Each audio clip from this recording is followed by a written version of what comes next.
Olá, muito boa tarde a todos. Sejam bem-vindos a mais uma sessão do ciclo Join Health de outono, numa organização conjunta do Health Cluster Portugal e do EIT Health. Neste webinar vamos abordar o tema das alterações ao MDR e ao IVDR, que são os dois regulamentos europeus em vigor para os dispositivos médicos, e trazemos-lo porque reconhecemos a sua relevância para a competitividade e para a inovação no setor, mas também os desafios que tem suscitado, nomeadamente aos inovadores, às empresas. A agenda que vos propomos para esta tarde e que passo a partilhar compreende um primeiro momento em que serão abordadas as alterações ao Regulamento Europeu de Dispositivos Médicos, que será apresentado pela Ana Domingos.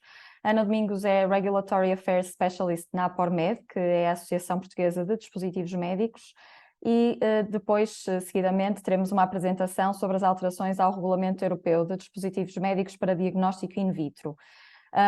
Este será apresentado pela Célia Cruz, que é Gerente e Diretora de Assuntos Regulamentares na Complear, uma empresa que presta serviços de apoio em processos de certificação de dispositivos médicos e que ainda nos irá falar do impacto das alterações nestes regulamentos para a saúde digital.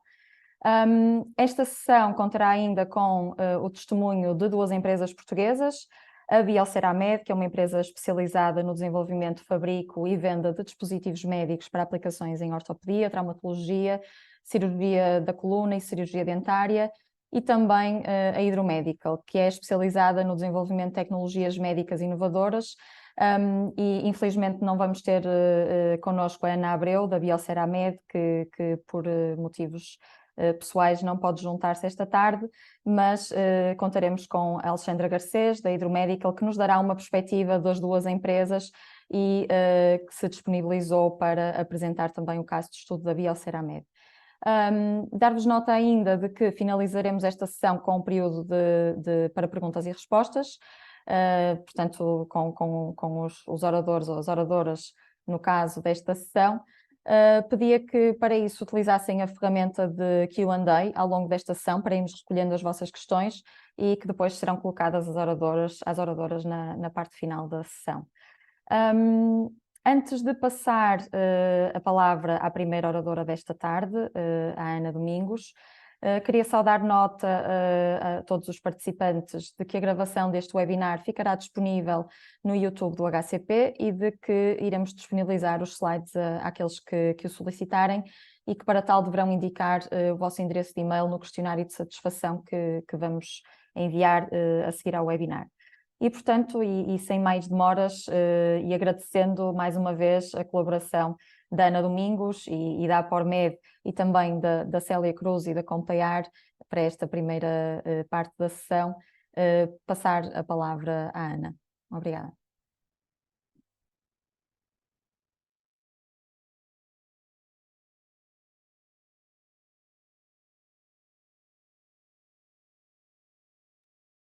Muito boa tarde a todos. Eu penso que já consigam ver a minha tela, correto? Sim. Pronto, em primeiro lugar agradecer realmente aqui o convite do HCP para este webinar. Para nós realmente é um assunto da ordem do dia, trabalhamos com ele todos os dias e portanto é com muito gosto que estamos aqui presentes. Falar só um bocadinho da APORMED muito sumariamente, portanto nós somos uma associação, peço desculpa, fundada em 1990 e contamos atualmente com 88 empresas associadas. Trabalhamos o setor dos dispositivos médicos, nomeadamente tudo o que diz respeito a todas as empresas que fabricam ou disponibilizam dispositivos médicos no mercado. Qualquer informação, deixo-vos aqui o link do nosso site e, portanto, estou inteiramente à disposição da audiência para o esclarecimento de alguma questão. Portanto, o desafio hoje foi falar aqui um bocadinho do regulamento, das alterações ao Regulamento Europeu de Dispositivos Médicos, mas eu acho que seria importante, e dado o público-alvo que nós pretendemos atingir, desde empresas que estão agora a começar a entrar no mercado, startups, desde empresas já bem estabelecidas, fazia sentido aqui perceber de onde é que vem esta regulação do setor dos dispositivos médicos. E, portanto, dar nota que anteriormente, a 2017, existiam 3 diretivas, uma para dispositivos médicos, uma para dispositivos implantáveis ativos e uma para dispositivos de diagnóstico in vitro. A parte do diagnóstico in vitro vou deixar então com a minha colega de painel, com a doutora Célia, e portanto falarei dos restantes dispositivos médicos. Estas diretivas, desde 2017, foram revogadas e foram revogadas por aquilo que nós chamamos o MDR, que é o Regulamento Europeu de Dispositivos Médicos, foi publicado no Jornal Oficial da União Europeia a 5 de maio de 2017 e cuja data de aplicação, portanto, era 3 anos depois, isto é, 26 de maio de 2020. Fruto da pandemia por Covid, houve uma alteração do regulamento no sentido de alterar esta data, e, portanto, ele entrou em vigor, em aplicação, no dia 26 de maio de 2021, e já depois desta alteração, e de acordo com alguns desafios que, entretanto, fomos encontrando na implementação do regulamento, houve também uma outra alteração que não diz respeito propriamente aqui às empresas, mas que diz respeito aos organismos notificados, e esta alteração visava dar mais tempo aos organismos notificados para fazerem aquilo que era o seu trabalho, certificar e recertificar dispositivos médicos, ao invés de despenderem tempo naquela que é a sua certificação, porque estes organismos notificados também têm que estar certificados para um novo regulamento. E, portanto, desde 2017, desde que da publicação do regulamento e da sua implementação, que as empresas iniciaram então tudo o que era recertificação dos dispositivos que já estavam no mercado, certificados ao abrigo das anteriores diretivas, e a certificação então para este novo regulamento. Mas desde cedo se percebeu que esta implementação podia se tornar crítica. E, portanto, houve aqui um risco iminente de ruptura de dispositivos médicos no mercado. Portanto, podemos imaginar o que é querermos fazer, por exemplo, uma operação e não termos um dispositivo médico porque ele não está certificado de acordo com o novo regulamento, e o novo regulamento impõe determinados requisitos e tempos que têm que ser cumpridos. E isto verificou-se muito por causa da incapacidade dos organismos notificados em dar resposta a esta recertificação dos que já existiam ou certificação dos novos dispositivos. E, portanto, também se percebeu que eram necessárias soluções para todos os dispositivos. Isto porque este regulamento de dispositivos médicos aplica-se a tudo. Estamos a falar desde um agravo cirúrgico a um software médico. E, portanto, como conseguem perceber que para produtos tão dispares, o regulamento é o mesmo. E, portanto, era necessário, apesar de haver este regulamento de chapéu, haver mais soluções e mais forma de implementar, mais esclarecimentos sobre a forma como implementar este regulamento. E, portanto, estas soluções tinham que ser a nível europeu, naturalmente, porque o regulamento é europeu, e tinham que ser no imediato. Só para justificar realmente o constrangimento que levou à última grande alteração que eu vos vou falar hoje, é realmente a capacidade insuficiente dos organismos notificados. Nós, aqui neste gráfico, só para termos aqui uma noção, são dados de outubro de 2022, antes da publicação da última alteração que eu vos vou falar mais à frente, do Regulamento 607, podemos ver que, portanto, ele equipara os certificados que são válidos ao abrigo das diretivas, consoante o ano. Temos, portanto, 2022, 2023 e 2024. E podemos ver que em 2024 tínhamos 22.793 certificados válidos ainda ao abrigo das antigas diretivas. E, portanto, isto é uma sobrecarga muito grande para os organismos notificados, e se nós olharmos para os dados que temos à data, isto é um inquérito que foi feito aos organismos notificados já em março de 2023, portanto deste ano, conseguimos ver que em termos de pedidos de certificação, que são em março de 2023, 11.418, apenas 2.951 certificados foram efetivamente emitidos. Portanto, isto demonstra, e este gráfico demonstra, desde 2021, que realmente os organismos notificados não estão a ter capacidade de certificar novos produtos e recertificar os antigos. Também apenas a título informativo, portanto, se nós, ao abrigo das diretivas, inicialmente tínhamos cerca de 90 organismos notificados, à data temos apenas 39. E o apenas não é mau, é mais que metade do que aquilo que tínhamos, e já foi bem menos, mas efetivamente é insuficiente para aquilo que nós queremos fazer. E, portanto, o risco era iminente, as empresas tomaram consciência disto, alertaram o máximo que puderam as autoridades, neste caso a Apormed, em conjunto e aqui em estreita parceria com a sua associação europeia, a MedTech Europe, endereçou uma carta, assinou a carta que foi enviada à Comissão Europeia e enviou-a também ao nosso Ministro da Saúde a apelar a medidas legislativas. Isto porque falava-se muito em não querer alterar o regulamento, porque ele tinha sido publicado em 2017, tinha entrado em aplicação em 2021 e, portanto, não seria muito lógico em 2022 estarmos já a alterar o regulamento. Mas a verdade é que tinha que ser feito e, portanto, Focámos-nos em 3 pontos. Um deles era prolongar a validade dos certificados das antigas diretivas, o outro era permitir certificação condicional ou temporária ao abrigo do novo regulamento, e o outro seria remover uma data que atualmente se chama sell-off, mas na altura chamava-se warehousing, em que dizia que a partir de determinada data todos os dispositivos que não fossem certificados de acordo com o novo regulamento teriam de ser retirados. Portanto, conseguimos imaginar o pânico, não é, que iria ser infelizmente para a saúde pública, mas também para as empresas em terem de retirar todos estes produtos do mercado. Posto isto, felizmente com este alerta que foi dado a nível europeu, a EBSCO reuniu, não é? A EBSCO Meeting, estamos a falar em dezembro de 2022 de 24 ministros da saúde, 18, de entre os quais Portugal, apelaram a que se alterasse o regulamento, isto é, a implementação, a adoção de medidas legislativas, isto já depois de haverem algumas guidelines que sugeriam e orientavam no sentido de davam indicações para os fabricantes e os organismos notificados tomarem outro tipo de medidas. Portanto, parece muito tempo, mas para mudar um regulamento não é muito tempo. Estamos a falar entre dezembro de 2022 e março de 2023. Conseguimos que a Comissão Europeia fizesse uma proposta que fosse ao encontro daquilo que era a posição da indústria e que abordasse estes 3 pontos. O Parlamento Europeu votou favoravelmente esta proposta em fevereiro de 2003, o Conselho Europeu aprovou em 7 de março e a 20 de março saía então o Regulamento 607. Foi a última alteração então ao 745.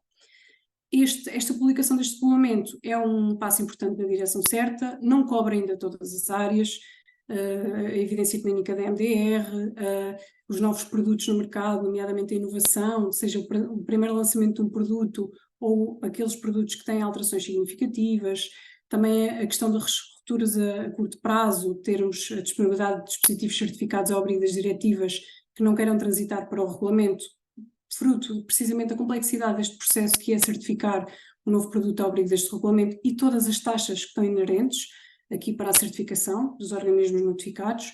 Isto inclui, e é muito importante perceber isto, está em causa a ausência de disponibilidade aqui dos dispositivos médicos órfão ou de nicho, que muitas vezes só uma ou outra empresa que comercializam. E, portanto, havendo esta ruptura, realmente temos que perceber que para estes tipos de dispositivos nós temos que criar aqui outros caminhos. Em termos de implementação prática, portanto, a Comissão Europeia já tem vindo a responder e eu mais à frente deixo-vos também alguns documentos que orientam aqui à implementação deste novo regulamento.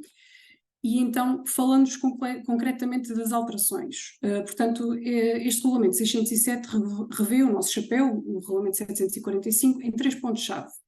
Um deles introduz uma extensão escalonada e condicional no período de transição.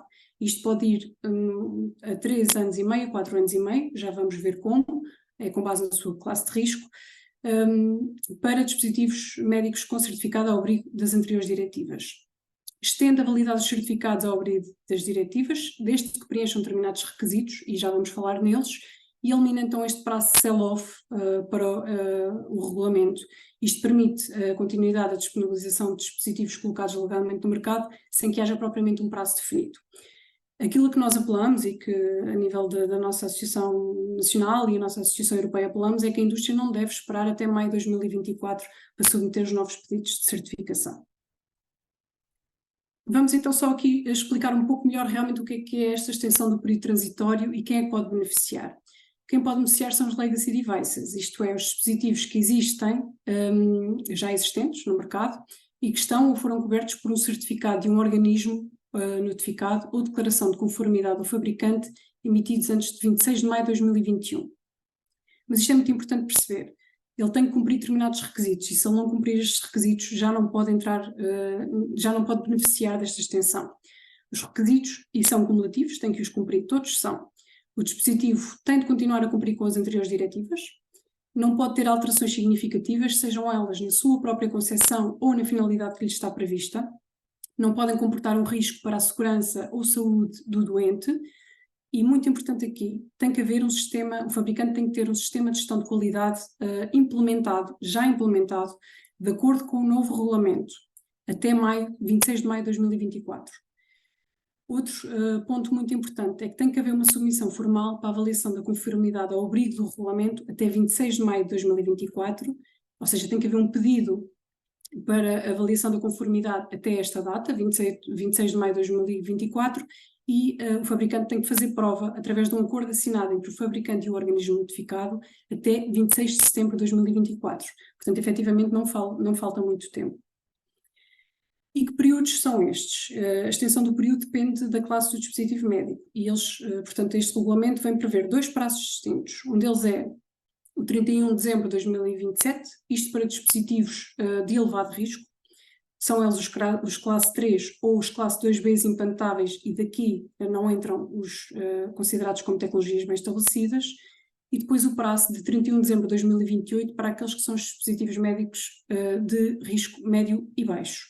São eles, então, os restantes classe 2B implantáveis, os de classe 2B não implantáveis, classe 2A e classe 1, em condições estéreis, com função de medição ou que sejam instrumentos cirúrgicos reutilizáveis. Isto porque os restantes de classe 1 não precisam da intervenção do organismo notificado. Aqui entram também aqueles dispositivos que são unclassified. O que é isto? São aqueles dispositivos que, ao abrigo das diretivas, não precisavam da intervenção do organismo notificado, mas que agora precisam, e portanto eles entram neste prazo. Qual é realmente aqui o impacto? É que durante a extensão do período transitório, os legacy podem ser produzidos e colocados no mercado ou entrar em serviço. Relativamente a esta extensão, portanto, os dispositivos têm que estar certificados de acordo com as diretivas e os certificados têm que estar válidos a 26 de maio de 2021. E, cumulativamente, eles não podem ter sido retirados por organismo notificado. Isto é, se o organismo notificado achar que há uma falha na segurança ou no desempenho do dispositivo e retirar este certificado, ele já não beneficia desta extensão. Timings. A validade é automaticamente estendida. Isto é, e isto é muito importante porque tem sido aqui realmente uma discussão, em termos de implementação prática deste regulamento tem sido aqui um ponto de discussão, os organismos notificados não são obrigados a alterar as datas dos certificados. O que é que isto quer dizer? Quer dizer que o certificado na prática vai com uma data aparentemente caducada, mas se o dispositivo beneficiar deste período de extensão, aquilo que o fabricante tem que fazer, deve fazer, é, portanto, dar nota que a nível europeu existe um novo regulamento, o 607, que prevê realmente determinadas condições para a extensão da validade do certificado, e se tiver dificuldade, existe a Comissão Europeia está a preparar uma série de templates e fact sheets e fluxogramas, e existe uma fact sheet precisamente para as autoridades fora da União Europeia ou do Espaço Económico Europeu, que explica estas alterações e que vem um bocadinho legitimar, digamos assim, o porquê destes certificados beneficiarem deste prazo de extensão. Portanto, o final da extensão, como já disse, é 27 ou 28, depende aqui da classe de risco, e para os certificados já expirados, a extensão é apenas concedida se houver um contrato para certificação pelo regulamento assinado entre o fabricante e o organismo notificado antes do certificado expirar, ou existe aqui uma possibilidade da autoridade competente conceder aqui algumas avaliações de conformidade ou derrogações que não é aconselhável naturalmente a usar, preferimos sempre outra via. E em termos de requisitos para a comercialização durante este período de extensão transitório, os requisitos são alguns daqueles que eu já falei, portanto deve cumprir com as antigas diretivas, o dispositivo não pode ter alterações à sua concepção ou à sua finalidade, não pode comportar um risco para a saúde ou a segurança dos doentes, tem que ter este sistema de gestão de qualidade já certificado de acordo com o novo regulamento, implementado até 26 de maio de 2024, portanto eles têm que estar mesmo em vigor, tem que estar implementado, e aqui aplicam-se alguns, para estes dispositivos, para beneficiarem desta extensão, aplicam-se alguns requisitos do novo regulamento, nomeadamente a monitorização pós-comercialização, fiscalização do mercado, vigilância, registro dos operadores económicos e dos dispositivos. Também no que diz respeito à transferência do acompanhamento para um organismo notificado ao abrigo deste novo regulamento, tem que ser feito até 26 de setembro de 2024, o mais tardar, isto é, a data do acordo escrito, o mais tardar tem que ser até esta data. Existe o regulamento prevê também, então, a remoção da data de sell-off. Isto quer dizer o quê? Quer dizer que o 745, o MDR, previa que o maio de 2025 como a data final, mas agora, removendo-se esta data do 607, do novo regulamento, existe uma ausência de obrigatoriedade da retirada dos dispositivos do mercado. Isto, qual é o impacto? O impacto é bastante grande. Estamos a falar que os legacy devices, que ainda estão no circuito de distribuição, portanto, seriam muitos dispositivos espalhados, podem ser legalmente colocados no mercado ou entrar em serviço e, na prática, é como se fossem comercializados quase para sempre, até chegarem ao utilizador final. Isto, claro, a não ser que o seu prazo de vida útil expire, neste caso tem que ser retirados.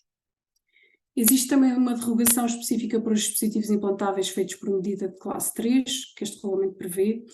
Portanto, no período de transição, podem ser colocados no mercado ou entrar a serviço até 26 de maio de 2026, sem um certificado emitido por organismo notificado em conformidade com o procedimento de avaliação da conformidade, mas tem que ser feita também a submissão formal para a avaliação da conformidade ao abrigo do regulamento até 26 de maio de 2024 e tem que haver este contrato assinado, fabricante ou organismo notificado até 26 de setembro de 2024. Em termos, só para deixar aqui também alguma informação que pode ser relevante, não temos efetivamente tempo para falar de tudo, mas um regulamento nunca vive por si só, portanto precisa sempre de algumas orientações, porque ele é pensado, como eu disse ao início, para um dispositivo médico que é um agrafo, como é pensado para um dispositivo médico que é um software, portanto são coisas muito dispares e portanto existe um grupo que é o Medical Devices Coordination Group, deixo-vos aqui o link de acesso ao website, que emana uma série de guidelines relevantes. Se acederem ao site conseguem perceber que existem vários tópicos ou vários dispositivos médicos específicos nos quais têm orientações muito próprias e, portanto, aconselho a quem efetivamente tem interesse e quem tem este tipo de dispositivos a consultar. Existe uma guideline que é a 2022-14, que realmente veio aqui propor algumas medidas não legislativas no sentido de que o processo entre os organismos notificados e os fabricantes fosse facilitado, precisamente para acelerar um bocadinho esta certificação dos produtos, para nós não termos então aquilo que vos falei, que era a ruptura de dispositivos médicos no mercado. Portanto, é uma guideline muito importante, mas existem muitas outras. Em termos de outra informação relevante, deixo-vos aqui também os links para um Q&A, um Questions and Answer, que foi publicado pela Comissão Europeia, já foi revisto entretanto e o objetivo é ser revisto periodicamente. Relativamente a este novo Regulamento 607, e portanto vai esclarecer aqui algumas questões, existe a tal fact sheet para autoridades em países não pertencentes à União Europeia e ao Espaço Económico Europeu, portanto que vem explicar um bocadinho o que é que este regulamento vem trazer e portanto é um documento de suporte que pode ser enviado juntamente com o certificado dos dispositivos, se as empresas efetivamente tiverem aqui alguma dificuldade. Existe também um flowchart, ou seja, um fluxograma que auxilia a decisão sobre se realmente este regulamento 607, sobre se estas alterações têm impacto ou não nos dispositivos médicos que as empresas têm. Em termos de templates, existem formulários que já são públicos e foram, entretanto, públicos entre junho e agosto deste ano, um deles para o fabricante, portanto alguns daqueles que eu vos fui falando, e dois deles para os organismos notificados e, portanto, eles também já são públicos e poderão naturalmente consultar. Importa só realmente falar aqui nos desafios e tendências do setor. Acho que era importante trazermos aqui um bocadinho depois também à discussão, ou pensarmos um bocadinho nisto, quais são as questões estruturais do sistema regulatório do regulamento e quais devem ser as soluções para abordá-los. Deixo aqui alguns tópicos que têm vindo a ser discutidos. Um deles é a inovação e competitividade, é saber se realmente nós conseguimos dinamizar a União Europeia enquanto geografia de preferência para o lançamento de novos dispositivos, e isto pode passar por dar apoio ou incentivos, e estes apoios e incentivos não têm que ser necessariamente financeiros. Às vezes pode ser através da criação de um mecanismo de aprovação ou de certificação célere para determinados tipos de dispositivos. Imaginemos, por exemplo, o caso dos dispositivos médicos órfãos, portanto, que precisam realmente de entrar e que não estão a conseguir entrar fruto do trabalho elevado que os organismos notificados estão a ter e, portanto, nós temos de começar a pensar um bocadinho nisto, sob pena de chegarmos ao final destes períodos transitórios que agora foram estendidos e não termos inovação no mercado. Repensar um bocadinho o futuro do sistema regulador. Nós aqui na APORMED também estamos agora com a nossa Associação Europeia a tentar fazer aqui, a levantar algumas questões e a dar algumas sugestões para reformar este sistema regulador. Pedimos inclusivamente já uma reunião com o nosso Ministro da Saúde e em termos da Associação Europeia estamos muito presentes também na Comissão Europeia para tentar pôr realmente este assunto na ordem do dia. O que é que nós queremos? Queremos um sistema eficiente, fit for purpose. Nós queremos, sem dúvida, um sistema relatório que seja previsível, confiável, menos complexo. Não queremos de todo descurar na segurança e desempenho dos dispositivos, mas nós temos que avaliar se realmente existem aqui checklists e requisitos que estão a ser impostos às empresas e que as empresas não estão a conseguir, em tempo útil, digamos, mitigar por forma a certificarem os seus produtos. E depois, outro ponto muito importante é também garantir a coerência entre toda a legislação europeia. Pensemos, por exemplo, num software. O software que é um dispositivo médico, ele tem que obrigatoriamente cumprir com o Regulamento Europeu de Dispositivos Médicos, mas também vem aí o AI Act, do Artificial Intelligence, portanto, temos que ver se são dois regulamentos, sobrepõem-se, tocam-se, podem entrar em conflito, não podem. Portanto, temos que pensar no sistema regulador aqui no setor dos dispositivos médicos como um todo. Isto é muito importante de se manter a discussão. Por último, e eu sei que também temos connosco algumas pequenas e médias empresas e startups, é pensar efetivamente na sustentabilidade.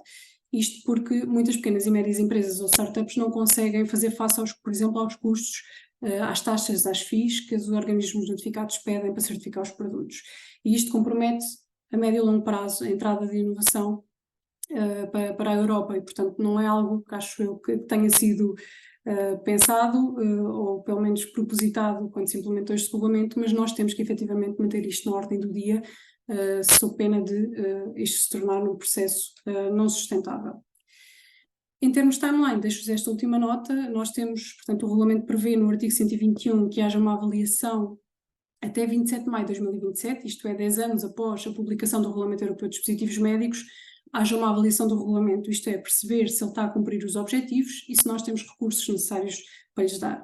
Conseguimos perceber já que em 2023 já houve uma alteração substancial ao regulamento, portanto, é um processo que tem que se ir fazendo para que em maio de 2027, se tiver que ser feita nova reformulação ao regulamento, já contemple tudo isto, todos os desafios que nós temos vindo a falar. Muito obrigado. Passo agora então a palavra à minha colega de painel, a doutora Célia Cruz.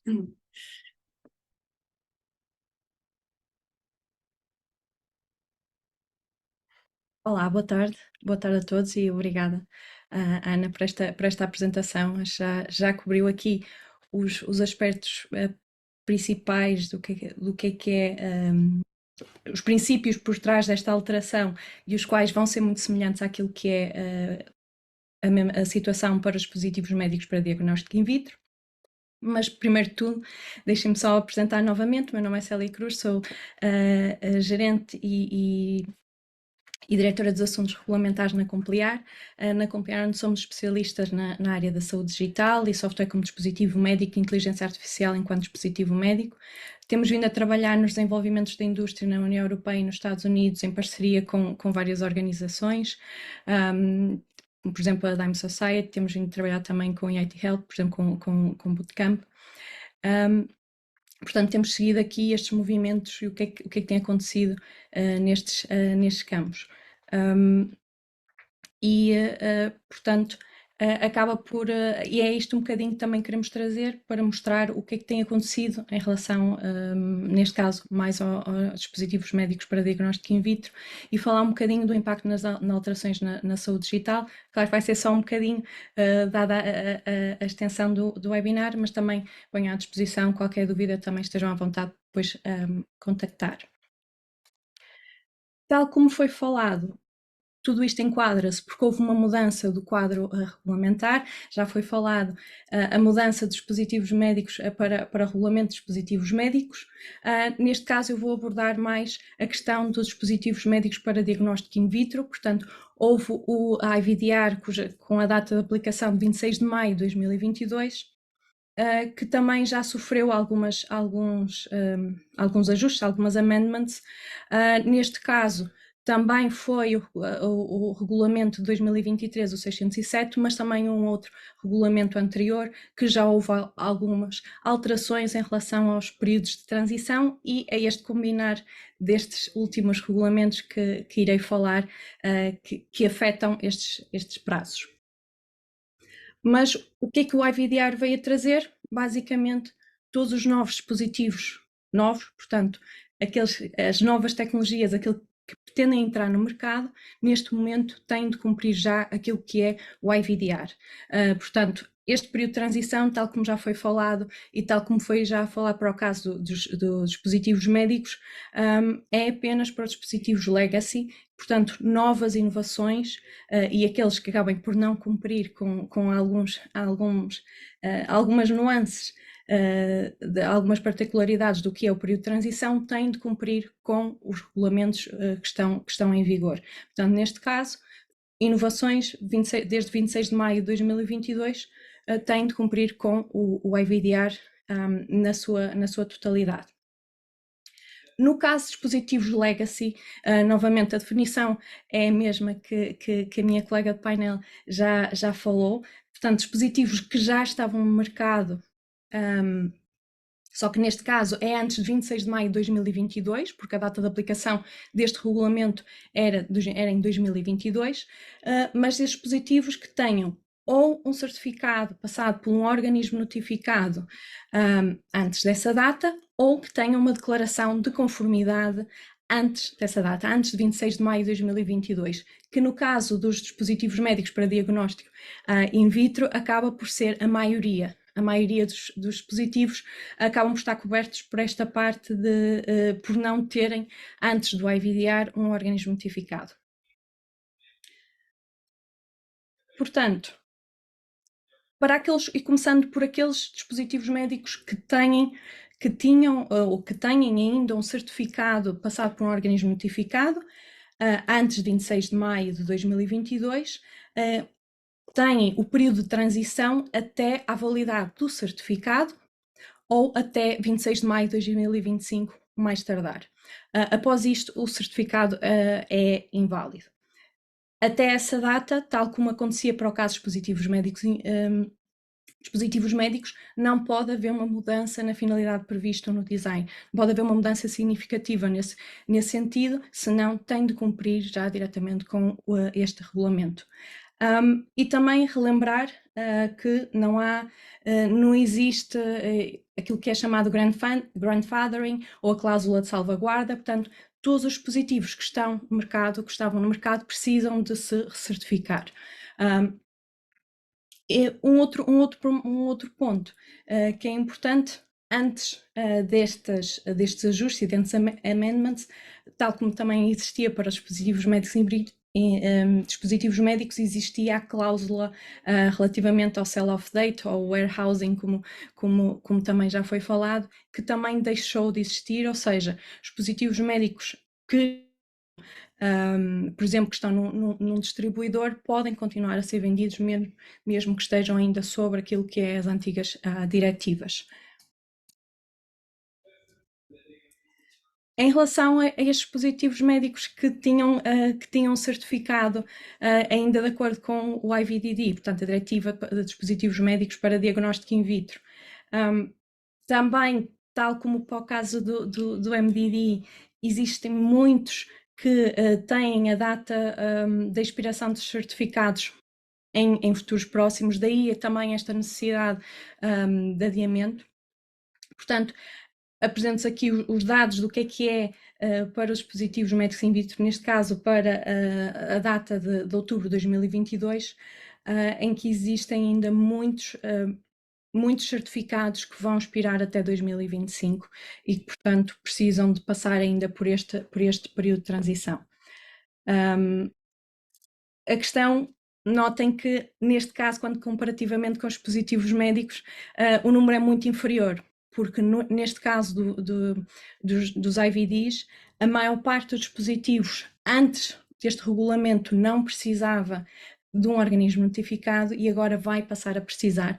Portanto, os pontos que eu irei falar a seguir são aqueles que serão pertinentes para a maioria dos casos, que são dispositivos que com o regulamento aumentam a classificação, isto é, passam a precisar de um organismo notificado, porque antes não havia necessariamente uma classificação, havia as listas e só determinadas listas é que precisavam de organismo notificado. Neste caso, existe um maior número de dispositivos que precisam de um certificado.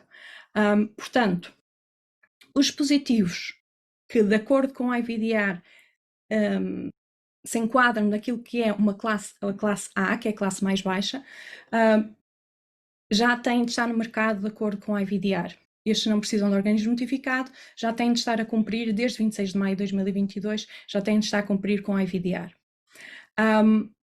Aqueles que precisam de organismo notificado e que não tinham certificado ainda com o organismo notificado, se forem a classe B ou A estéril, que também precisa de organismo notificado, têm até 26 de maio de 2027 para este período de transição.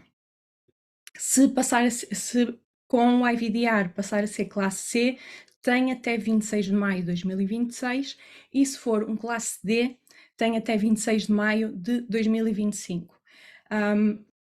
Novamente, o Sell-off-Date foi eliminado e para isto ser aplicável não pode haver mudança da finalidade prevista no design e tem de já cumprir com aquilo que são os requisitos, continuar a cumprir com os requisitos que estavam na diretiva e mais alguns requisitos específicos do regulamento do IVDR, seja com a monitorização pós-comercialização, vigilâncias, registro de operadores económicos no ODAMED, assim que estiver obrigatório, assim que estiver funcional, passado uns tempos depois de estar funcional. Portanto, posso estar sempre a falar sobre isto, mas é muito importante que existe a noção desta questão das mudanças significativas que não podem ter existido até à certificação com o IVDR. Para melhorar, para tentar exemplificar e perceber qual é que é o impacto disto em termos de tempo, porque dizemos estas datas e parecem que estão muito longe e, portanto, para evitar que as pessoas comecem a adiar só porque, pronto, se é para 2027 ou se é para 2025 ainda falta muito, não preciso pensar nisto agora, não é verdade. Este processo é um processo que houve mais requisitos dentro destes regulamentos, existe também a questão dos organismos notificados, que também existem aqui alguma falta de capacidade e daí também este aumento dos períodos de transição. E, portanto, é muito importante começar o mais cedo possível. Eu exemplifico aqui, por exemplo, para uma classe D, dentro do IVDR, que estimando aqui alguns meses, por exemplo, começando por fazer um primeiro gap assessment para perceber quais é que são as falhas, fazer a compilação da documentação técnica aqui com algum tempo e que não está a considerar a necessidade de criar nova, por exemplo, evidência clínica com isto, segurar o contrato de organismo notificado, fazer a aplicação, tudo isto dá por volta de 2 anos e meio. Nós já estamos a menos de 2 anos, de 26 de maio de 2025. Portanto, se tiverem um dispositivo que é um classe D, eu espero que já tenham começado a tratar deste assunto, senão começa a ser muito complicado conseguir entrar no mercado. E caso não tenham, por favor, comecem a falar com o organismo notificado o mais cedo possível, contactar vários organismos notificados. Para um classe C, acaba por não estar tão apertado, ainda assim, fazendo aqui uma previsão, demora pelo menos aqui 2 anos, e estamos a 2 anos e meio, portanto, comecem a trabalhar no assunto. Isto não tem em atenção a necessidade de criar novas evidências que podem demorar sempre algum tempo, esta recolha de novas evidências, este processamento, portanto, tenham atenção e comecem a trabalhar o mais possível. No caso da classe B, sendo mais espaçado, acaba por haver um bocadinho mais de folgo, ainda assim não recomendamos que tirem o pé do acelerador e que não comecem aqui a tratar deste processo, porque para muitos dos casos, passando do que aquilo que era os requisitos do IVDD, que não precisava de uma avaliação do organismo notificado, os requisitos são muito maiores e é importante que estejam preparados e todo este processo demora algum tempo. portanto, para lá dos organismos notificados e do timing dos organismos notificados, mesmo internamente é um processo que pode demorar algum tempo e, portanto, aconselhamos a que comecem a tratar destes assuntos o mais rapidamente possível, caso ainda não estejam a fazer. Em termos do estado dos organismos notificados, no caso dos IVDs, o número é bastante menor do que aquilo que é para dispositivos médicos. Também estamos a falar de um número diferente de dispositivos médicos, mas neste momento existem 11 organismos notificados a nível europeu para dispositivos médicos para diagnóstico in vitro. Isto à data, portanto, quando este documento saiu a 22 de agosto, ainda só havia aqui a indicação de 10, neste momento já existem 11. Podem ver quais é que são os organismos notificados na base de dados NANDO da União Europeia, e podem, portanto, perceber quem é que eles são. Não existe ainda nenhum em Portugal, mas explorem os que existem e percebam se efetivamente eles estão, eles podem fazer a avaliação do vosso tipo de dispositivo médico. Portanto, isso é muito importante porque nem todos os organismos notificados podem certificar todos os tipos de dispositivo médico. Estou a falar para in vitro, a mesma questão para dispositivos médicos MD. Portanto, tenham isso atenção e explorem aqui. E apenas uma nota, mesmo que já tenham contactado anteriormente, se calhar até alguns meses ou até há um ano, e vos tenham dito que não tenham disponibilidade, voltem a contactar. Com estes adiamentos existe e pode ter existido uma nova abertura, eles podem ter continuado a contratar, ou até alguns dos auditores ou dos examinadores que se calhar eles teriam à disposição, que ainda não teriam à disposição, já podem ter, portanto, voltem a contactá-los, caso ainda precisem, porque pode ter mudado a disponibilidade deles. Em relação aqui aos dispositivos médicos para diagnóstico in vitro, há aqui algumas particularidades. Existia para o caso principalmente para os dispositivos classe D, portanto dispositivos classe de risco mais elevada, a questão dos EARL, que são, portanto, laboratórios para verificar aqui o desempenho dos dispositivos e fazer aqui alguns testes, ainda não estão, ainda não existem neste momento. Já houve uma abertura de uma candidatura, já alguns laboratórios se candidataram, mas ainda está no processo de avaliação. Até lá, os dispositivos classe D conseguem já certificar-se, ainda mesmo que sem esta avaliação, o qual depois terá de ser objeto de avaliação por parte destes laboratórios assim que eles estejam, assim que existem, que estejam disponíveis para o tipo de dispositivo médico que estaremos a falar, para a sua finalidade prevista. Em relação também às especificações comuns, que é um conjunto de requisitos técnicos e clínicos, principalmente quando não existem normas já preparadas para aquele tipo de dispositivos médicos. Já alguns foram lançados em relação a estes analitos que estão aqui indicados. Existem mais alguns planeados, portanto, caso seja o vosso caso, explorem e estejam atentos. E vejam também se existem algumas normas que sejam aplicadas aos vossos dispositivos, portanto estejam atentos a estes pontos. Não foi algo que foi introduzido nestas mudanças, mas apenas só fazer aqui o estado de situação face a este ponto, esta questão. Tal como foi falado, estes regulamentos acabam por abranger um conjunto de tecnologias muito diferentes e por isso é necessário recorrer aqui a algumas guidance para ajudar aqui a dar algum apoio e principalmente também em relação a estes períodos de transição que são um bocado complexos. Existe aqui um Q&A que foi lançado pela Comissão Europeia para ajudar aqui a dar respostas, que pode ter algumas respostas a alguns dos pontos que eu sugeria explorarem caso tenham interesse também. Também reforçar aqui o Position Paper do MDCG 2022-14, que também já foi mencionado pela minha colega de painel, mas que para ajudar aqui a dar resposta a esta falta de capacidade de organismos notificados e a falta de disponibilidade de dispositivos médicos e dispositivos médicos para diagnóstico in vitro no mercado, caso nada fosse feito, e que este período de transição também não vem resolver tudo, e que, portanto, traz aqui alguns pontos para melhorar e para discutir. Alguns deles já já foram sendo trabalhados, outros nem tanto, e portanto ainda se está a aguardar mais informações de, por exemplo, como é que os structured dialogues com os órgãos notificados poderão vir a acontecer ou poderão acontecer. Portanto, esperemos também que venham mais indicações de como é que alguns destes pontos poderão vir a implementar. Deixo também aqui algumas guidances para que possam explorar relativamente a este período de transição. Portanto, acaba por haver muitos pormenores e muitas particularidades que não é possível trazer aqui, portanto, caso seja o vosso, explorem aqui alguns destes guias, que deixo aqui um nome para que possam também explorar mais. Não queria deixar de falar aqui dos dispositivos conhecidos como in-house ou os Laboratory Developed Tests, portanto, dispositivos que são fabricados e usados em instituições de saúde. Qual é que é aqui algumas das questões?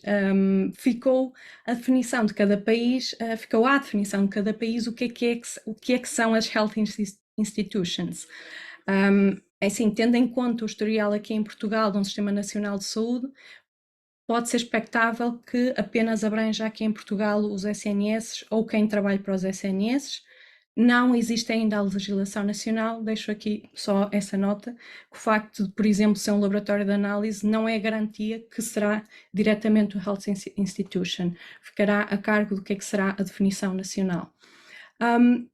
Estes in-house devices têm também aqui um prazo de transição, têm até 26 de maio de 2024 para implementar um sistema de qualidade, caso não tenham ainda feito, e um Quality Assurance Laboratory, portanto, implementação quer da ISO 13485, quer da ISO 15189.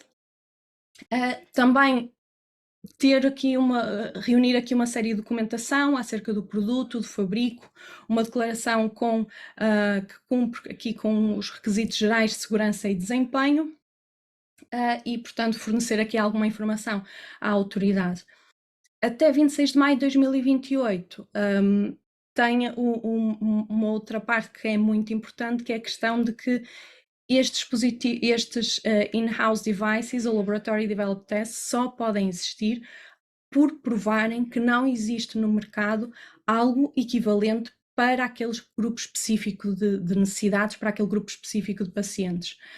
Por caso exista, à partida não se pode fazer este Laboratory Developed Test e tem de se cumprir com aquilo tudo que é o IVDR. Portanto, esta é aquela exceção que existe, mas que ainda assim necessita de cumprir aqui com requisitos e que é importante que se tenha em atenção e, como disse, ficamos a aguardar a legislação nacional para que fique esclarecido o que é considerado aqui os Health Institutions. Só aqui apenas também uma nota, não sujeita aqui a mudanças de transição, mas relembrar uma das grandes mudanças do IVDR e também do MDR, é que a questão dos instant sales, mas que por vezes aqui no caso dos dispositivos médicos para diagnóstico in vitro pode acontecer muito, que esta venda de produtos online ou fornecer testes e serviços online também é algo que constitui também aqui distant sales e que, portanto, precisam de cumprir com os requisitos do IVDR. Portanto, não é pelo facto de estarem a vender online e de estar a fazer serviços online que se consegue escapar do que aquilo que é o IVDR. Portanto, existem aqui muitos desafios aqui do que é a implementação do IVDR. A disponibilidade dos organismos notificados, eles começam a aumentar a sua capacidade, começa a haver cada vez mais capacidade, portanto, deixa cada vez mais de ser a desculpa. É necessário cumprir aqui com as deadlines e saber as deadlines e tentar trabalhar para elas. Não achar que por estar, se calhar, ser só daqui a uns anos que podemos adiar aqui este ponto. É importante envolver aqui alguns fornecedores críticos nesse processo, que poderão ser muito importantes aqui para a certificação. Ainda há muitas faltas de guidances e quem fala de guidance, estou a falar quer dos MDCGs, estou a falar quer também dos Common Specifications, que virem informação para a frente quando nós precisamos certificar agora, é algo que pode ser complexo e difícil quando não sabemos exatamente como fazer, mas é um desafio. Obviamente que a nível de custos, face àquilo que existia anteriormente, como eu disse, a maior parte dos IVDs não precisavam de organismo notificado, agora precisam a um custo elevado, quer com os organismos notificados, quer com conseguir garantir e ter toda a informação que é necessária para cumprir com tudo isto. Também a nível de recursos humanos que é necessário ter para garantir todo este processo e garantir que se cumpre com todos os requisitos da documentação. Só aqui apenas uma pequena nota em relação ao impacto aqui na saúde digital. Aquilo que é software pode ser um dispositivo médico, principalmente se fornece informação para apoiar diagnóstico e terapia, ou que processa dados médicos e, portanto, aquilo que é um software como dispositivo médico, se já tiver estado no mercado e entrado no mercado com uma declaração de conformidade antes de maio de 2021 para MDD ou maio de 2022 para IVDD, ou tenham certificado, tudo aquilo que falamos, quer eu, quer a Ana Domingos, aplica-se.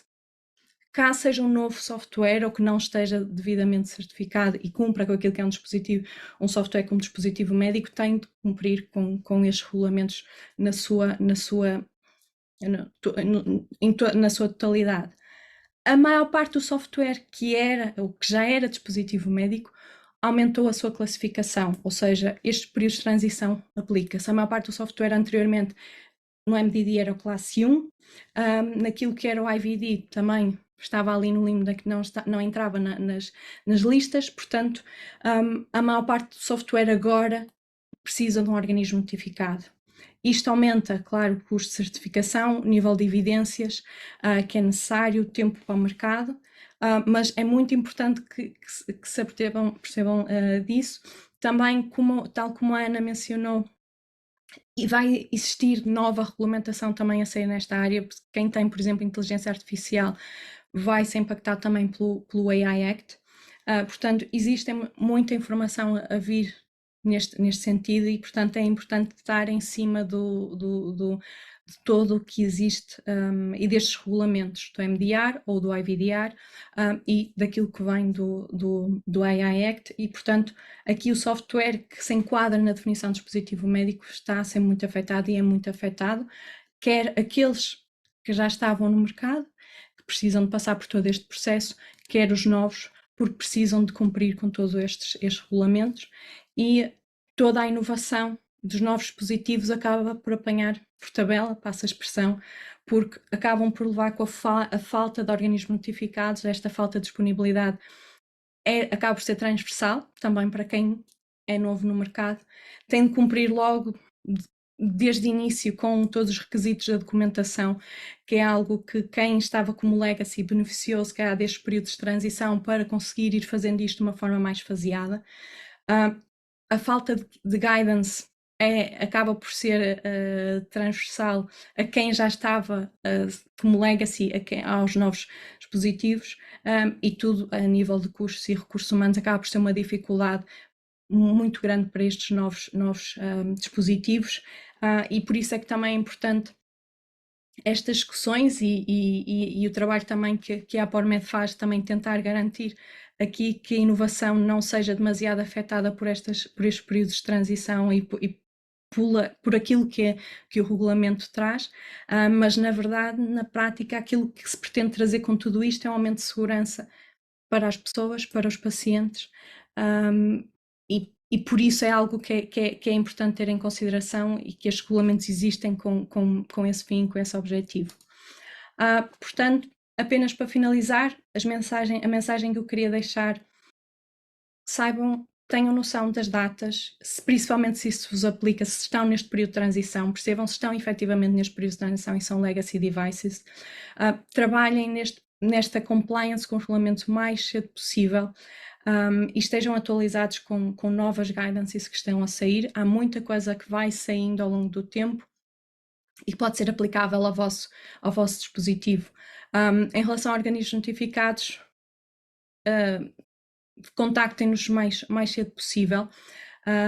E mesmo que já o tenham feito e vos tenham dito que não tinham disponibilidade, voltem a contactar, principalmente já foi há algum tempo, porque pode ter mudado a capacidade deles. Pronto, é esta a mensagem que vos queria deixar. Há aqui muito mais que se poderia dizer. Espero que também no Q&A haja disponibilidade. Qualquer assunto também estou a dispor para esclarecer qualquer outro assunto, mesmo também seja em offline. Obrigada a todos e passo a palavra à Patrícia. Obrigada Célia, obrigada Ana. Antes de passar a palavra à Alexandra, só gostaria de colocar aqui 2 ou 3 questões que são muito específicas e muito relacionadas com aquilo que vocês apresentaram e deixem-me desde já agradecer-vos a vossa apresentação super clara e que me parece muito útil.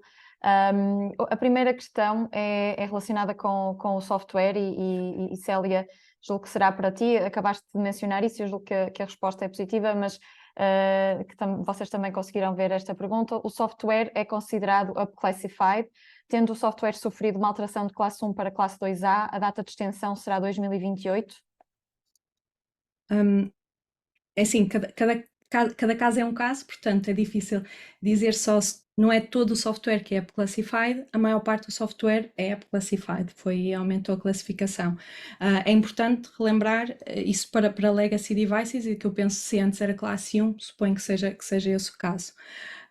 Se passou para classe 2A, e é isso que também, porque nem todo o software passou necessariamente para a classe 2A, pode haver que software tenha passado para a classe 2B ou mesmo 3, depende da finalidade prevista, mas se for a classe 2A, será essa a data de extensão, com as particularidades de que a Ana Domingos falou, de que é preciso contactar o organismo notificado e ter o contrato anteriormente, em 2024, e não pode fazer mudanças significativas, o que para software pode ser bastante complicado. Portanto, deixo só...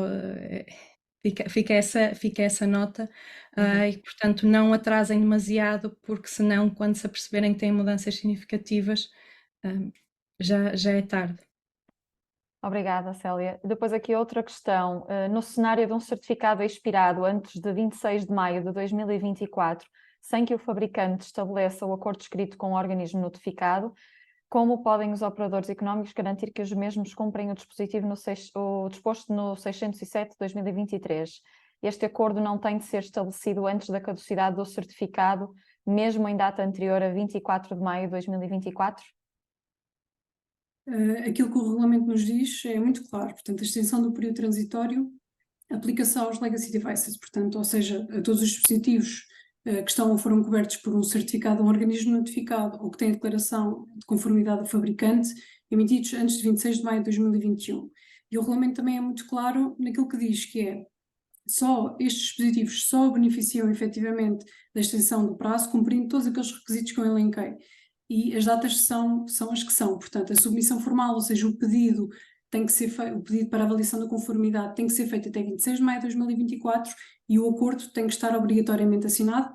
Uns meses depois, eu penso que eles aqui tenham tido essa consideração de acautelar alguns meses para contactos entre o fabricante e o organismo notificado, não é? Para discussão do contrato. Portanto, este acordo tem que estar assinado até 26 de setembro de 2024. Portanto, isto são as datas que o regulamento efetivamente emana, portanto, têm que ser cumpridas. Obrigada, Ana. E agora uma última questão antes de passarmos a palavra à Alexandra, dirigida à Célia Cruz. Os dispositivos médicos para diagnóstico in vitro que não necessitavam de organismo notificado, mas com a reclassificação vão passar a precisar, podem estar no mercado sob a diretiva até 26 de maio de que ano? Portanto, 27, 26 ou 25, conforme a nova classe, é isso?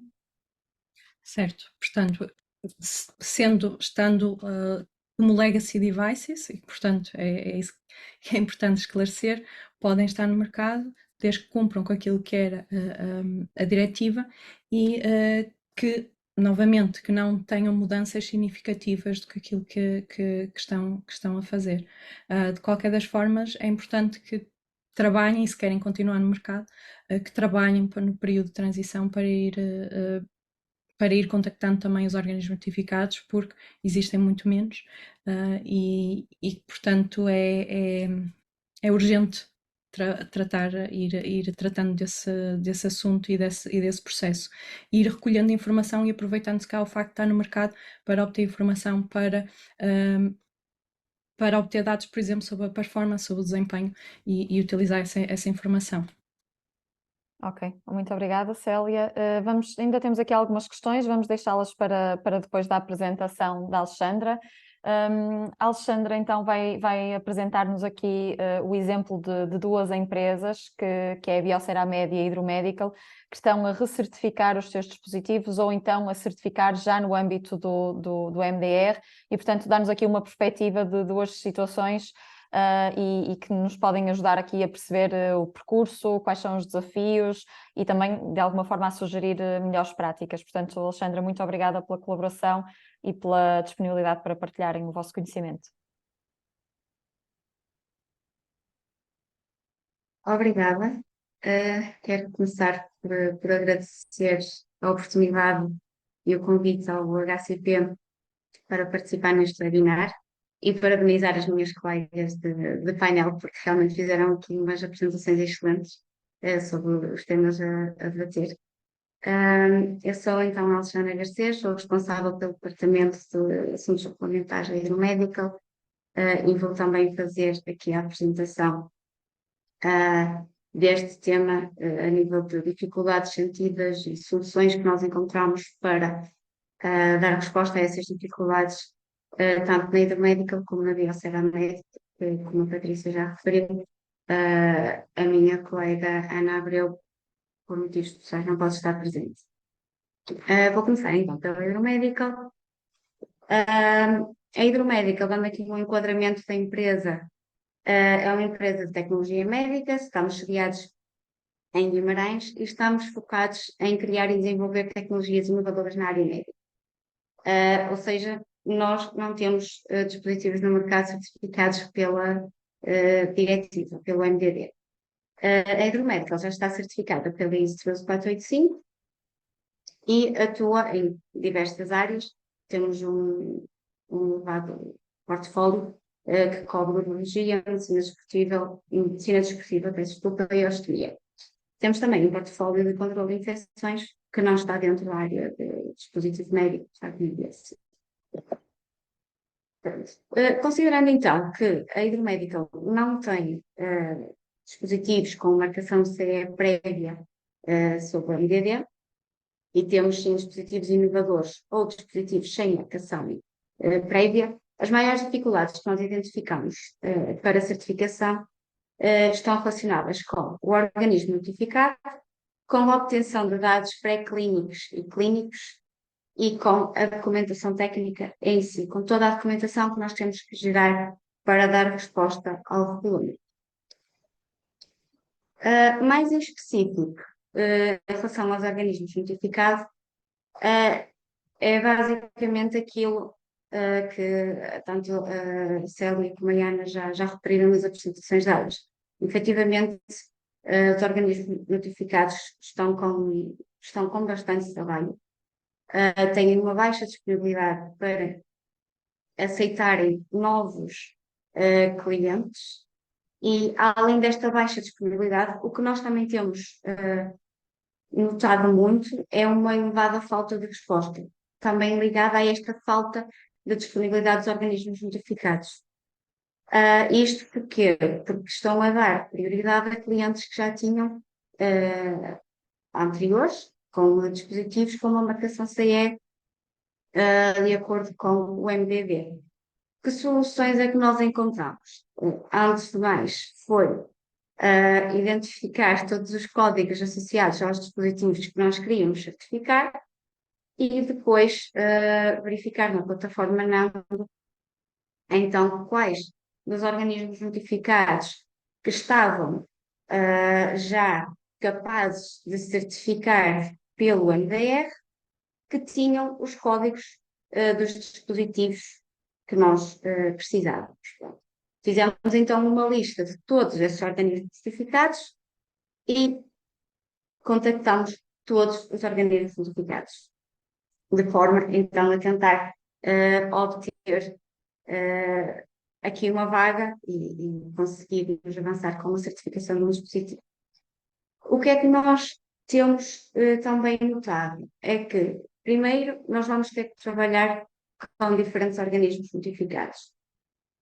Não só pela questão de disponibilidade, mas também pela questão dos códigos, de que há códigos muito específicos, como, por exemplo, dispositivos médicos que tenham na sua constituição constituintes de origem animal, que muitos organismos notificados não têm ainda certificação para avaliar, e como tal, teremos solamente que trabalhar com organismos notificados diferentes. Como a Célia já tinha referido, é importante contactar várias vezes o organismo notificado, isto é, fazer follow-ups, mesmo que eles digam que não tenham vaga, fazer follow-ups dentro de tempos que acharem que seja apropriado, principalmente nesta fase em que houve esta extensão do período de transição.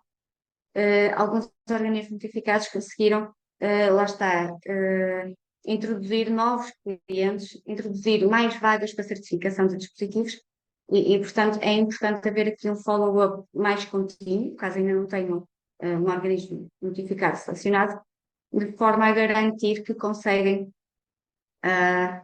arranjar um organismo a tempo de fazerem uma marcação CE e de conseguirem fazer a marcação CE no geral e entrar no mercado. Outra tática que também nos foi apresentada foi certificar o sistema de gestão da qualidade pela ISO 13485 com um organismo notificado de forma a já ficarmos a pertencer, digamos, à carteira de clientes e dessa forma conseguirmos mais facilmente vagas para para uma marcação CE dos dispositivos. A segunda maior dificuldade que nós identificamos enquanto fabricante de dispositivos médicos inovadores é realmente a recolha de dados, sejam eles pré-clínicos ou clínicos, porque realmente há uma elevada quantidade de dados que é preciso recolher para dar resposta ao MDR e os custos da recolha destes dados são bastante elevados, tanto a nível de custos monetários como a nível de tempo para a recolha de dados. E, no nosso caso, sendo um dispositivo médico inovador, também não conseguimos a nível de dados clínicos e buscar dados a nível do mercado, do mercado europeu. E já vou explicar o que é desta diferença aqui. A nível de solução que nós encontramos para dar resposta a esta dificuldade foi, antes de mais, identificar todos os dados necessários, sejam eles pré-clínicos como clínicos, que temos que recolher de forma a dar resposta ao regulamento, definir uma estratégia e envolver parceiros e o próprio organismo notificado. Isto porquê? Nos pré-clínicos, por exemplo, fizemos a identificação de todos os testes que deveríamos fazer. Posto isto, tendo a lista de testes que é necessário fazer, verificamos quais é que nós poderíamos fazer internamente e quais é que nós deveríamos ou teríamos a necessidade de subcontratar. E é aqui que a parte dos parceiros é bastante importante, porque, mais uma vez, a recolha de dados pré-clínicos é extremamente, está associada a um custo muito elevado para a empresa e, portanto, tentamos arranjar aqui formas de dar resposta ao regulamento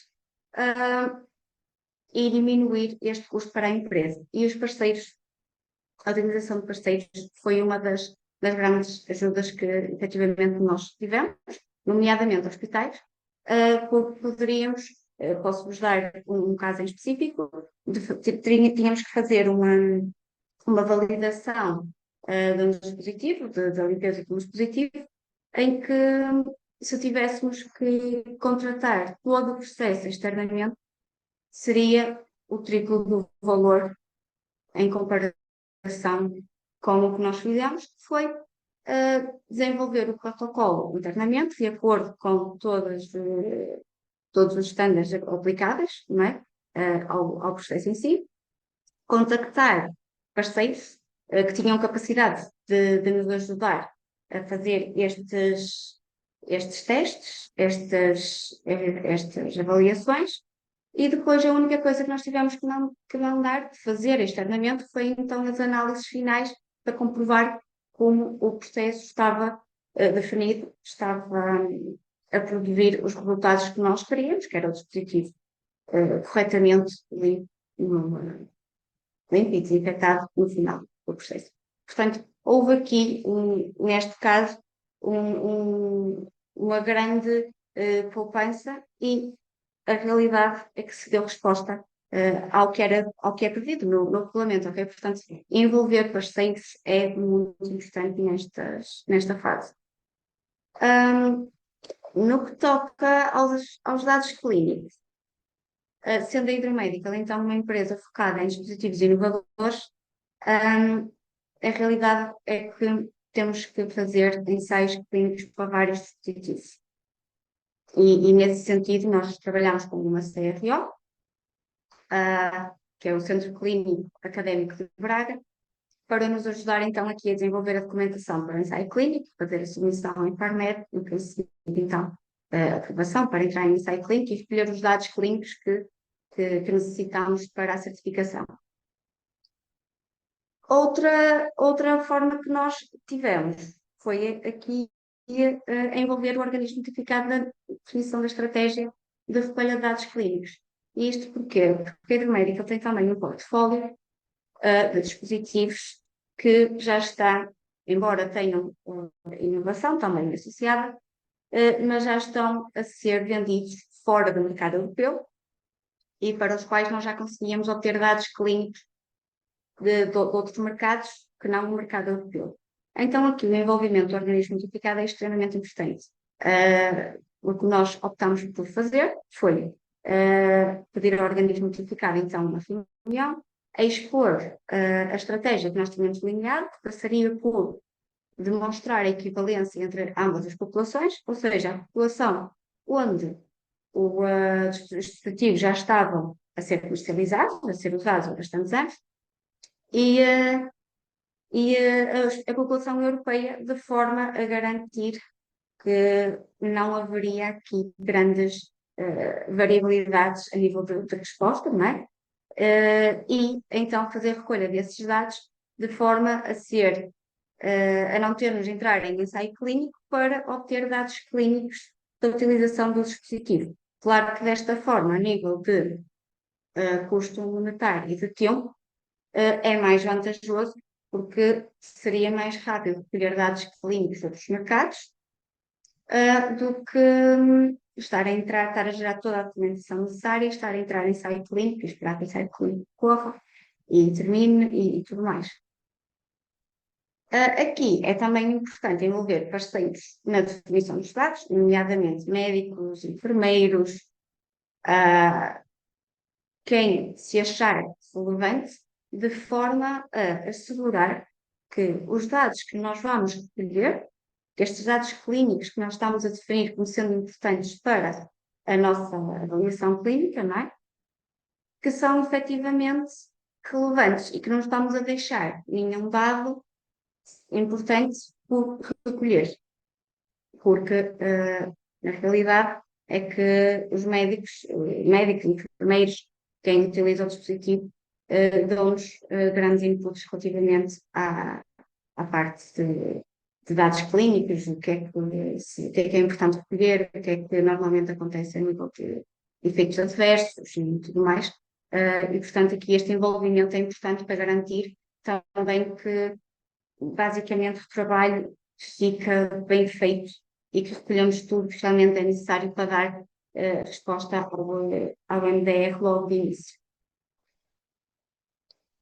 A nossa terceira maior dificuldade, digamos assim, está relacionada então com a documentação técnica, e isto prende-se muito porque, como o MDR vieram, pronto, tem muita necessidade de informação, há muitas informações a recolher, e nós, a recolher, a gerar, e nós, enquanto empresa, ou dispositivos inovadores, ou dispositivos sem uma prévia marcação CE pelo MVD, nós nunca tivemos uma avaliação prévia de um organismo notificado em contexto nenhum de certificação do dispositivo, não é? Da nossa documentação técnica. Ou seja, não houve ali nenhum acompanhamento que nos tivesse sido dado ao longo do tempo, de forma a irmos melhorando a nossa documentação. Posto isto, como é que nós, Hydromedical, fizemos para combater esta dificuldade? Nós focamos na formação interna, tivemos formação para o desenvolvimento da documentação técnica, seja formação com entidades externas, seja tempo de formação para estudo e delinear todo os templates para gerar e dar resposta ao MDR.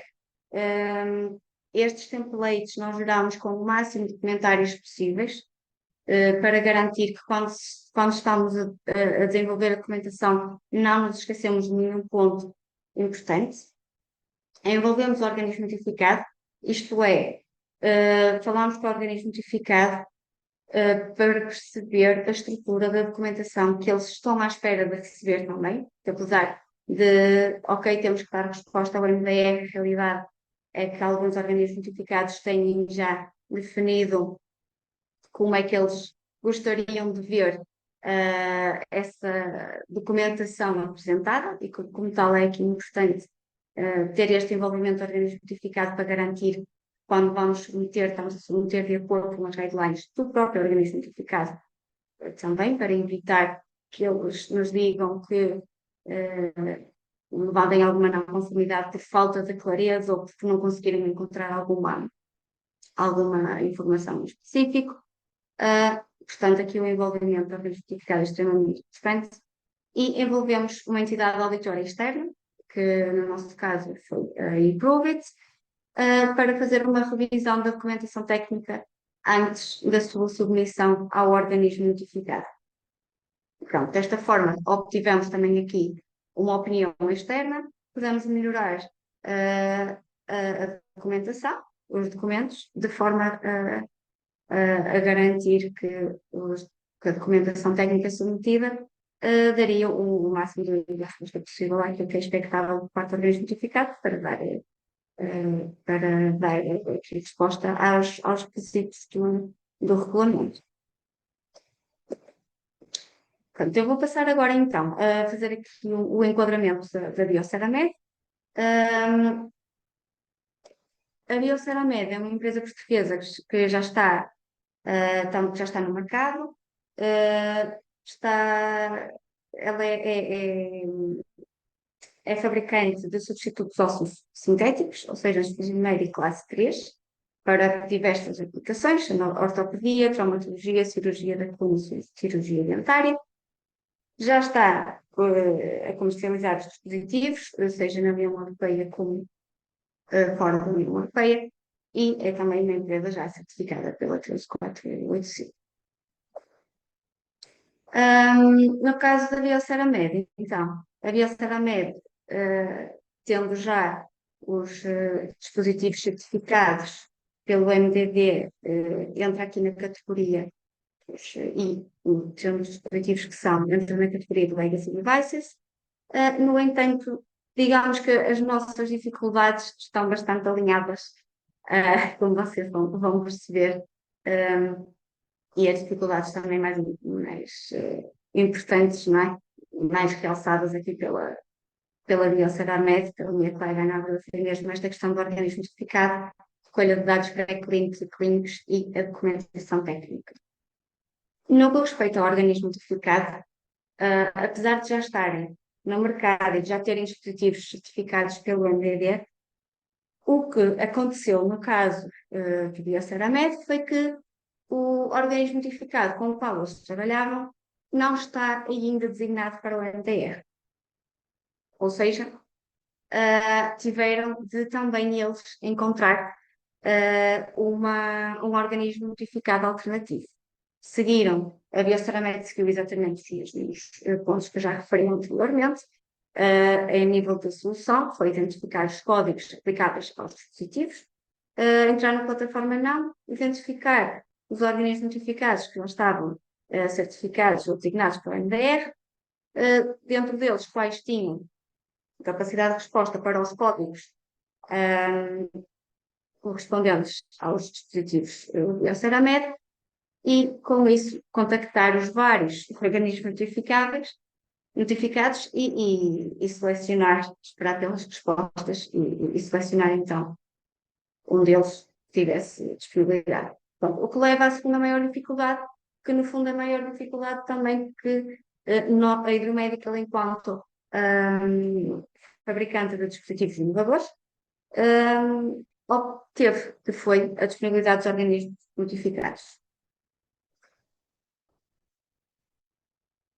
Em questão dos dados pré-clínicos, a maior dificuldade sentida enquanto fabricante que já tinha produtos no mercado foi mesmo a revisão de várias normas aplicáveis, várias normas aplicáveis, de emissão de novas normas, e portanto houve aqui toda esta necessidade de comparação, de verificar o que era necessário fazer de novo, o que era necessário complementar, e portanto surgiu aqui também esta dificuldade de quantidade de informação a ser trabalhada e elevados custos associados à geração destes dados pré-clínicos. A solução passou então pela realização da gap-análise, que é a análise que eu estava a falar anteriormente, de comparação das normas e perceber as alterações que houveram, perceber o que é que era preciso refazer totalmente ou refazer parcialmente, que mais dados eram necessários, identificar então esses testes, identificar entidades externas que tinham capacidade de fazer os testes ou de dar apoio nesta questão dos dados pré-clínicos e também envolver parceiros. A Bioceramed envolveu os parceiros que temos aqui identificados no slide, sendo o SCC para a avaliação biológica dos dispositivos e o IST para vários ensaios, entre eles mecânicos ou de citotoxicidade dos dispositivos que já tinham no mercado e que precisavam aqui então de ser sujeitos a alguns testes extra para dar resposta ao MDR e atualizações de norma. A quarta dificuldade, também mais sentida pela Bioceramed, foi então aqui a obtenção de dados clínicos, ou porque a informação, apesar de já estarem no mercado e de estarem a recolher ativamente dados clínicos, a informação que era enviada pelos clientes era informação de forma não organizada ou pouco organizada, dificuldade de obtenção de resposta e de informação, e os procedimentos do MDR são mais rigorosos para a obtenção de informação, e então houve aqui a necessidade de fazer um reestruturamento da forma do procedimento para a obtenção desta informação. A solução encontrada foi, antes de mais, contratar recursos humanos dedicados à parte clínica, com formação específica da parte clínica e com função específica dedicada completamente à recolha de dados clínicos dos dispositivos que já têm no mercado. Contratar também uma CRO, como no caso da Bioceramed foi a Nova Cru, para a organização de estudos clínicos, estabelecer parcerias diretamente com os centros hospitalares ou centros clínicos médicos, como, por exemplo, os Lusíadas e o EGAS Muniz, School of Health and Science, nos quais estabeleceram aqui protocolos para que lhes fosse possível, então, recolher os dados clínicos necessários para dar resposta ao IDR e contactar novamente e várias vezes, vários follow-ups clientes para a realização dos estudos clínicos, sejam eles retrospectivos ou prospectivos, de forma a conseguir, então, recolher os dados clínicos necessários para dar resposta ao MDR e conseguir a transição. Não é? Em relação à documentação técnica, apesar da Bioseramed, enfim, já ter os dispositivos certificados, de acordo com o MDD, e já ter tido aqui algum acompanhamento, não é? Dos organismos notificados das auditorias na certificação do dispositivo, a realidade é que houve aqui muita documentação a rever, foi necessário fazer aqui uma gap análise para perceber entre o MDD e o MDR o que é que já estavam a dar resposta, o que é que precisavam de dar resposta, e ao mesmo tempo houve aqui a necessidade de manter a documentação MDD em paralelo da preparação para o MDR. A solução encontrada passou pela formação dos colaboradores no MDR, cumprimento inicialmente do artigo 120, ou seja, dar resposta a coisas como atualização de labels, parte de post-market surveillance, seja vigilância, seja assegurarem o PRRC, o registro da Ildamed, etc. Pronto, deram resposta a esta, numa primeira fase de imediato ao artigo 120, envolveram o organismo notificado nestas alterações que foram sendo realizadas, de forma a assegurar que havia este acompanhamento e que a transição seria feita de forma o mais smooth possível.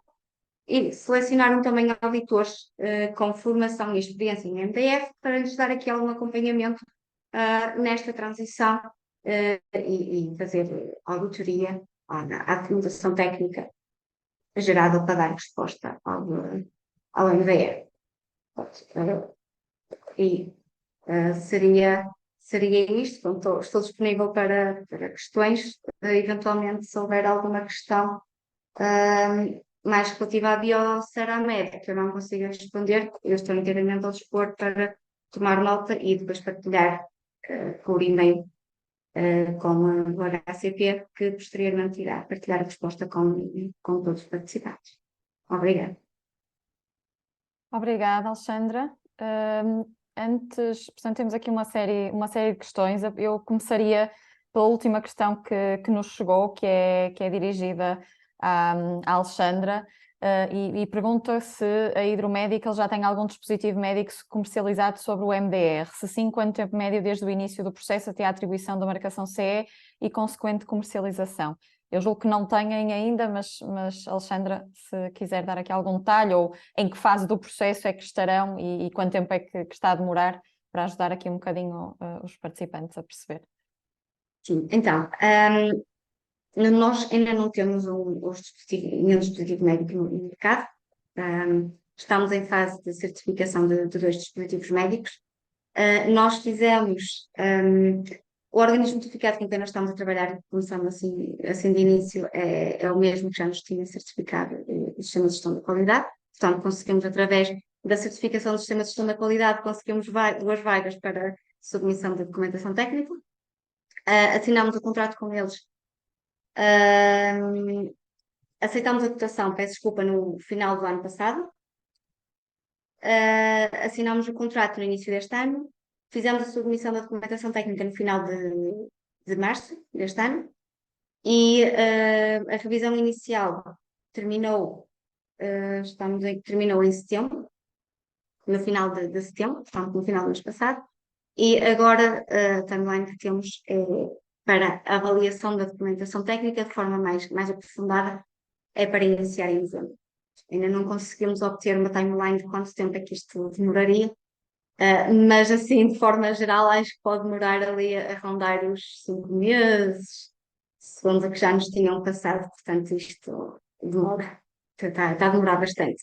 Mesmo no caso da Biosaramed, aproveito aqui para acrescentar, a Biosaramed, pronto, como organismo notificado, não estava então ainda designado para o MDR, eles tiveram esta necessidade de contactar. Eles já têm um organismo notificado selecionado e só este processo de contacto, de seleção e tudo mais demorou à volta de 2 anos. Portanto, agora está melhor, realmente por causa da parte da extensão do período de transição e tudo mais. Notamos que a capacidade de resposta melhorou, no entanto, sim, são processos demorados. Há alguns meses, sim. Sim. Obrigada, Alexandra. E relacionada com esta questão, uma das questões que aqui nos colocaram foi de qual é a melhor altura para fabricantes contactarem um organismo notificado. Eu julgo que já foram havendo aqui algumas sugestões nesse sentido. Não sei se alguma a Célia, ou a Ana, ou até a Alexandra querem sugerir aqui alguma resposta. Julgo que não há uma resposta certa ou errada. Mas eu acho que aquilo que se foi percebendo é que é importante haver uma relação prévia com o organismo notificado e que o sistema de gestão de qualidade pode ser uma porta de entrada, mesmo que ainda não tenhamos o dispositivo pronto a certificar, mas não sei se querem fazer algum comentário relativamente a isto. Nós também já estamos a ficar aqui um bocadinho fora do tempo, mas eu acho que é um tema importante para ajudar os participantes a perceber um bocadinho melhor. Só de uma forma muito breve, aqui por parte do feedback da APORMED, o que nós aconselhamos é que seja o quanto antes. Eu sei que, portanto, isto são dados, nós podemos depois procurar efetivamente se os dados entretanto alteraram, mas antigamente uma certificação poderia demorar, salvo erro, à volta de 9 meses. Neste momento pode ir até 2 anos, como precisamente estávamos aqui a falar. Os organismos notificados estão ultra sobrecarregados, independentemente de existirem cada vez mais. O objetivo é realmente nós termos nos próximos tempos mais organismos notificados, certificados ao abrigo do regulamento. O que nós aconselhamos é sempre o quanto antes, precisamente porque isto são processos que, primeiro, eles têm que aceitar o fabricante, não é? Para certificar os produtos do fabricante, e portanto só isto demora, e depois é aquela questão de eles fazem perguntas e a empresa responde, e neste processo perde-se muito, muito tempo. E portanto nós temos deadlines a cumprir, e o nosso conselho é sempre, assim que possível, contactem. Nós chegamos a aconselhar empresas contactar mais do que um organismo notificado, precisamente para perceberem, porque existem uns que têm mais disponibilidade, uns que estão mais focados, outros conseguem dizer, eu agora não lhe dou resposta, mas dou daqui a uns meses, mas é uma resposta certa, portanto eles sabem e acautelam isso na sua timeline de trabalhos, mas há outros que efetivamente não conseguem, portanto contactem, da minha experiência, contactem o quanto antes. Não sei se a colega Célia terá aqui mais algum aporte. Acho que é exatamente isso, contactem o quanto antes. Claro que se calhar um ponto que poderá ser importante é tenham uma noção do que é o vosso projeto, porque eles vão-vos perguntar uma estimativa de timelines de para quando é que acham, para eles conseguirem, de certa forma, alocar um bocadinho de tempo e perceberem se nessa altura têm disponibilidade. Portanto, pensem isso em termos do projeto e contactem o quanto antes. Como foi dito, existe tempo de espera, existem períodos de conversação que ainda acabam por ser longos. Obrigada às duas. Eu acho que é aquilo que a Alexandra acabou também por demonstrar é a importância das parcerias e termos exemplos como estes de empresas que passaram por que estão a fazer este caminho ou que já o fizeram e que eu julgo que estão muito disponíveis também a partilhar as suas experiências e a mostrar um bocadinho daquilo que foram as suas dificuldades e, portanto, eu acho que também pode ser uma via. Contactem outras empresas que estejam a fazer o mesmo processo e perguntem-lhes, ok, como é que fizeram, em que momento, qual foi a estratégia que utilizaram. Isso também pode ser uma via para avançar no desenvolvimento. Bem, nós estamos já aqui a ultrapassar o tempo deste webinar. Há aqui algumas questões ainda que ficaram por responder. Aquilo que vai ser o meu compromisso vai ser o de enviar estas respostas depois, quando enviarmos o e-mail com as apresentações das oradoras desta tarde, enviamos também as respostas a estas questões que ficaram por responder. Eu vou pedir a colaboração das três para podermos responder a estas perguntas. E agradecer-vos mais uma vez, eu acho que foi uma sessão muito rica em informação e além disso criámos aqui um conjunto de conteúdos que vão ficar disponíveis online e que vamos partilhar com os participantes para poderem consultar, revisitar futuramente. Falamos aqui sobre como estas alterações e os apelos que foram sendo atendidos pela Comissão estão a ter um impacto, nomeadamente para os dispositivos legacy, mas continuam efetivamente aqui por responder muitos desafios e todas as oradoras fizeram referência a elas, nomeadamente à disponibilidade por parte dos organismos notificados. E, portanto, não queria deixar de agradecer mais uma vez às três e agradecer também aos participantes pela vossa presença neste webinar. Antes de fechar a sessão, queria só convidar todos para que acompanhem as atualizações sobre este programa de ciclos de webinars e workshops no site do Health Cluster Portugal e dar-vos nota de que regressaremos na primavera com mais temas de interesse para o setor e deixar-vos também o desafio de que coloquem as vossas sugestões de temas que queiram ver debatidos, acompanhados nos comentários do questionário que vai ser enviado e até breve. Uma boa tarde a todos.